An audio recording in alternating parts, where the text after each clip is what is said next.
So ito okay na, mapasok na yung tubig niya. So yun yung naging problema kung bakit hindi siya nagwawash, kasi hindi mapasok yung tubig dahil nasira yung kanyang water bulb. So yan, nagpalit ako ng bagong solenoid. So okay na siya.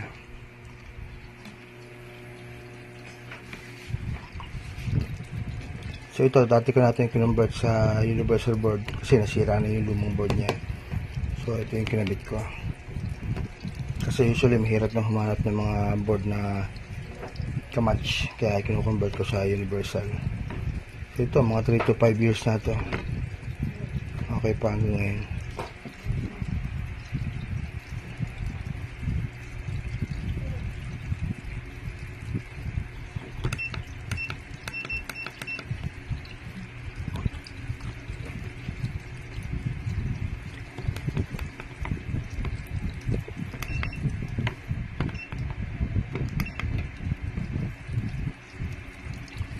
Yan, so okay na.